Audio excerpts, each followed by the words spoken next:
Hello student.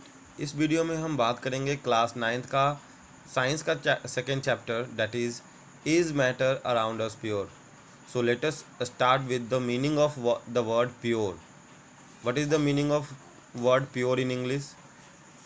If we talk about the meaning of pure in English language, that is having no adulteration, means lack without impurities।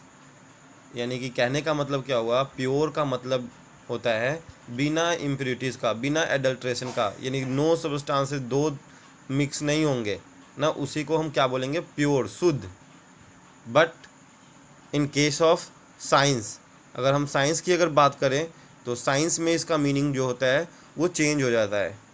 In science word pure has different meaning. It means the substance has a single type of particle, यानी जो substance होगा वो एक type के particle से बना होगा, तभी वो प्योर कहलाएगा, और अदरवाइज वो मिक्सचर कहलाएगा। यानी a substance which is made up of more than two particles, more than one particle, that is not called as a pure substance, that will called as a mixture. So यानी science के case में pure का मतलब होता है substance which has a single type of particle.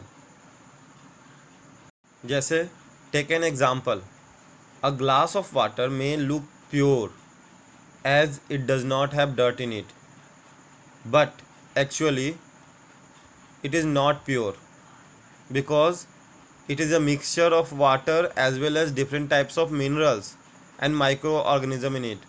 अगर हम सोच रहे हैं कि एक गिलास पानी हमने लिया है और उसमें डर्ट कुछ नहीं है तो वो प्योर है, ये सोचना गलत है, क्योंकि जो वाटर हम लोग ले रहे हैं ग्लास में उसमें बहुत सारे मिनरल्स मिक्स हैं, लाइक कैल्शियम, मैग्नीशियम, है ना, कुछ भी हो सकता है, माइक्रो ऑर्गेनिजम्स भी हो सकते हैं, जर्म्स भी हो सकते हैं। सो वो हमारा क्या है, वो प्योर नहीं है, दैट इज़ अ मिक्सचर। तो इस तरह से हम लोगों ने समझा कि प्योर सब्सटेंस क्या होता है और मिक्सचर क्या होता है। अब हम डिस्कस कर लेते हैं प्योर सब्सटेंसेस और मिक्सचर में डिफरेंस क्या है। तो हमने देखा कि प्योर सब्सटेंस जो होते हैं वो केवल और केवल एक तरह के पार्टिकल से मिलके बने होते हैं, लेकिन मिक्सचर जो होते हैं वो मोर than one type of particle से मिलके बने होते हैं।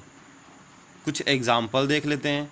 जैसे प्योर सब्सटेंस के एग्जाम्पल में क्या आ सकता है, सॉल्ट, शुगर, ऑक्सीजन, है ना। लेकिन अगर हमने सॉल्ट वही लिया और उसको वाटर के साथ मिक्स कर दिया तो वो क्या हो गया, सॉल्ट और वाटर मिक्स हो गया, यानी मोर देन वन सब्सटेंस हो गया, तो वो हमारा क्या बन जाएगा, मिक्सचर बन गया। उसी तरह से शुगर हमने लिया और शुगर को पानी के साथ घोल दिया तो वो क्या बन गया, मिक्सचर, यानी मोर देन वन सब्सटेंस हो गया। बात कर रहे हैं ऑक्सीजन। ऑक्सीजन कहाँ से मिलती है, एयर से। तो एयर क्या है, एक मिक्सचर है, क्योंकि उसमें बहुत सारे गैसेस हैं, लेकिन अगर उसमें से एक कंपोनेंट की अगर बात किया ऑक्सीजन का, तो that is example of pure substance. उसी तरह से अगर मैं बात करूँ वाटर का, H2O का, that is also a pure substance.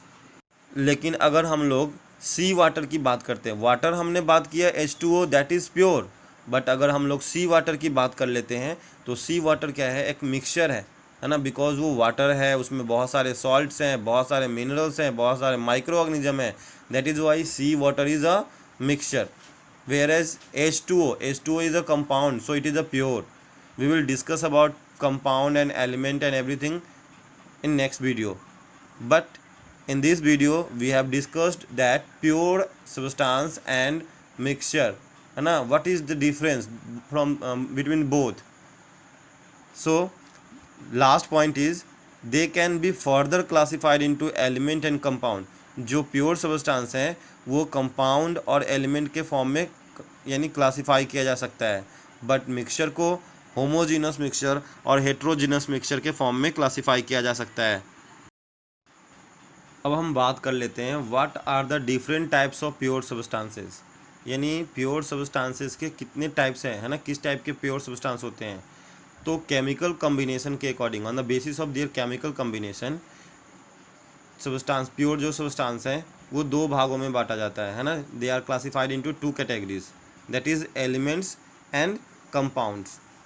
Pure substance के कुछ एग्जांपल हैं, जैसे प्योर वाटर, ऑक्सीजन, सॉल्ट, ये सारे कुछ प्योर सब्सटेंस हैं। अब हम लोग अगले वीडियो में डिस्कस करेंगे प्योर सब्सटेंस में, जैसे एलिमेंट और कंपाउंड के बारे में।